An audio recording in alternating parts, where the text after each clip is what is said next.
आता जो एक ट्रेंड सुरू आहे, again I am passing a generalize statement, सगळ्यांना जसं लागू होतं असं मला म्हणायचं नाही, पण भारतात थोडंसं सक्सेसच्या मागे लोक धावतात, अचिव्हमेंटच्या मागे नाही.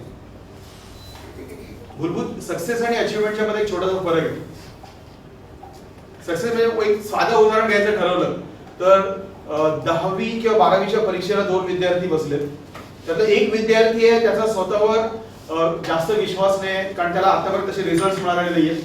तो पूर्ण जीवाच्या आकांताने प्रयत्न करतोय की काही करून त्याला पास व्हायला, पण त्याचे वडील त्याच्या मागे लागले की काही करून त्याने फर्स्ट क्लास आणायला पाहिजे.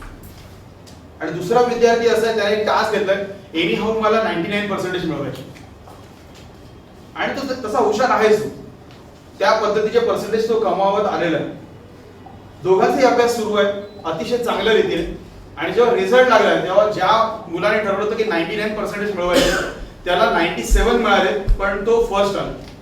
त्याच्या घरामध्ये मीडिया आलाय, त्याचे नातेवाईक आले, पेढे भरवणं हा प्रकार सुरू आहे, मीडियाला इंटरव्ह्यू देणं हा प्रकार सुरू आहे, घरातले सगळे खुश आहेत.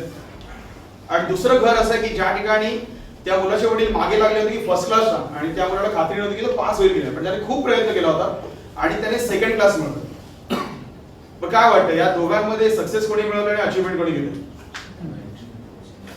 सॉरी, जो पर्सेंटेज वाइज काम करत होता आणि अचिव्हमेंट दोघे पर्सेंटेज वाईज काम करत होते, पण आपण जो फर्स्ट आहे त्याला म्हणू शकतो की ज्याने सेकंड क्लास मिळवला त्याला सेकंड क्लास, आणि जो फर्स्ट आहे त्याला एक्झॅक्टली राईट. एक अत्यंत महत्त्वाची गोष्ट काय होतं ना, सक्सेस जग ठरवतं.